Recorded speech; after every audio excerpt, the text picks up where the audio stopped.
warahmatullahi wabarakatuh.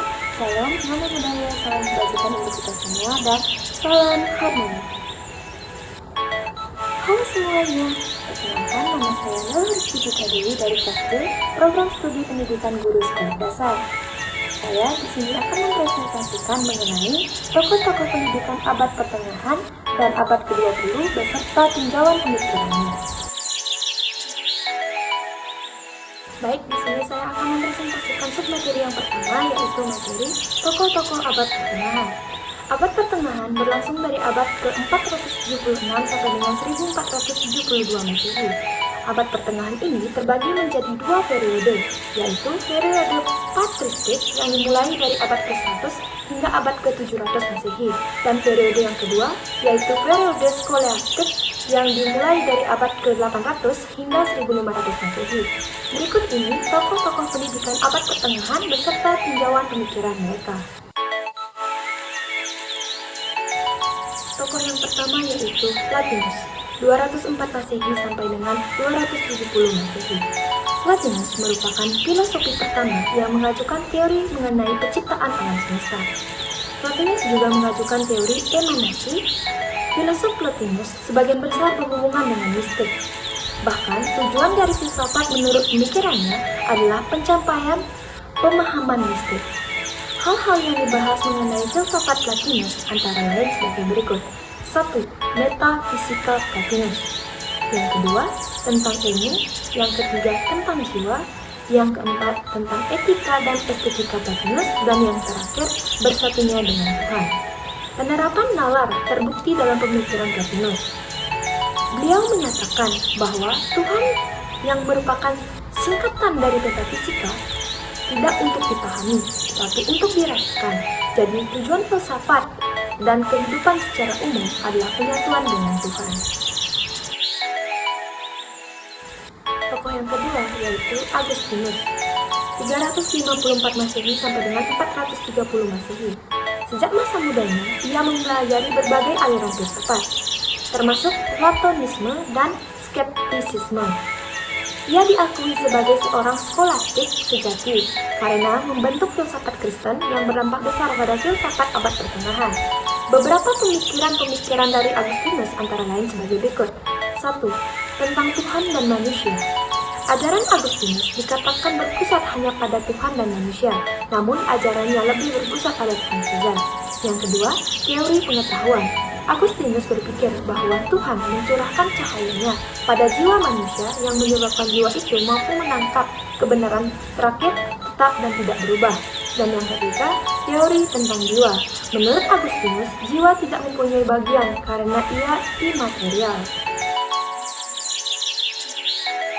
Tokoh yang ketiga yaitu Anselmus, 1033 sampai dengan 1109. Anselmus lahir dari pasangan bangsawan Kombardia di Austria-Hernam, Italia sekitar tahun 1033. Terdapat 3 karya yang dihasilkan oleh beliau, yaitu 1. Monologium yang membicarakan adanya Tuhan.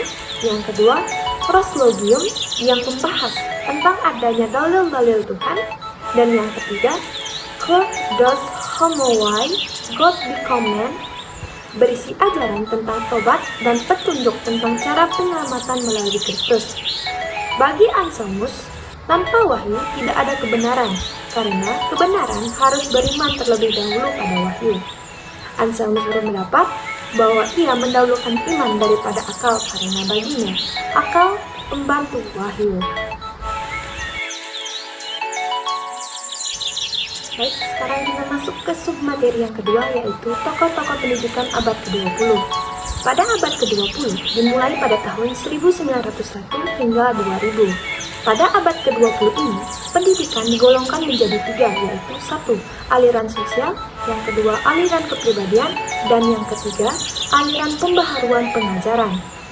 Berikut tokoh-tokoh yang termasuk dalam tokoh-tokoh pendidikan abad ke-20. Gen 3, 1896 sampai dengan 1980.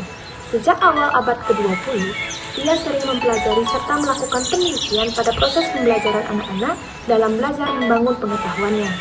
Salah satu teori terkenal dari Piaget adalah teori perkembangan kognitif atau teori konstruktivisme. Ada 4 tahapan perkembangan anak menurut Piaget, yaitu 1. Tahapan sensorimotor, mulai dari usia 18 sampai 24 bulan. Yang kedua, tahap praoperasional, dimulai dari usia 2 sampai 7 tahun. Yang ketiga, tahap operasional konkret, dimulai dari usia 7 sampai 11 tahun. Dan yang keempat, tahap operasional formal, dimulai dari usia 12 hingga ke atas. Dalam teori konstruktivismenya, pengetahuan atau konsep yang dimiliki anak bisa diperoleh melalui 2 cara, yaitu asimilasi, yang dimana interaksi konsep yang merupakan tambahan dan penyempurnaan dari konsep awal yang dimiliki, dan yang kedua, akomodasi, yaitu terbentuknya konsep baru pada anak karena konsep awal tidak sesuai dengan pengalaman baru yang diperolehnya. Tokoh yang kedua yaitu Ki Hajar Dewantara, 1889 sampai dengan 1959. Ki Hajar Dewantara pada tanggal 3 Juli 1922, beliau mendirikan sebuah sekolah taman siswa. Ki Hajar Dewantara menunjukkan bahwa pendidikan diselenggarakan dengan tujuan membantu siswa menjadi manusia yang merdeka dan mandiri, serta mampu memberikan kontribusi kepada masyarakatnya. Beliau mengartikan pendidikan sebagai berdaya upaya dengan sengaja untuk memajukan hidup, tumbuhnya budi pekerti dan badan anak dengan jalan pengajaran, teladan, dan pembiasaan. Adapun semboyan yang dimiliki oleh Ki Hajar Dewantara antara lain: 1. Tuthuri Yandayani, yang berarti dari belakang seorang guru harus bisa memberikan dorongan dan arahan. Yang kedua, Ingmadie Mangunkarsa, di tengah atau di antara murid, pendidik harus menciptakan prakarsa dan ide. Yang ketiga, Ingarse Sungtuloda, di depan seorang pendidik harus memberi teladan atau contoh tindakan baik.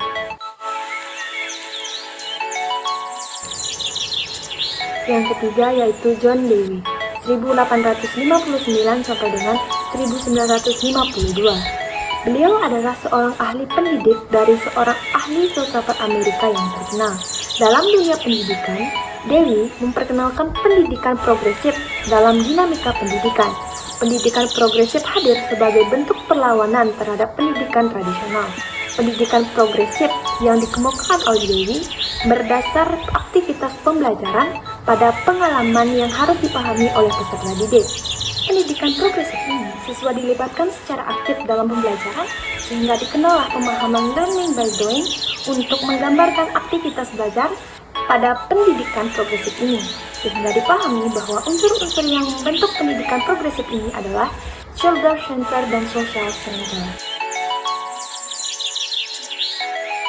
Baik, sekian presentasi dari saya mengenai tokoh-tokoh pendidikan abad pertengahan dan abad ke-20 beserta tinjauan pemikirannya. Saya akhiri dengan Paramasanti. Om Santi Santi Santi Om. Assalamualaikum warahmatullahi wabarakatuh. Shalom, namo buddhaya, salam kebajikan untuk kita semua, dan salam harmoni.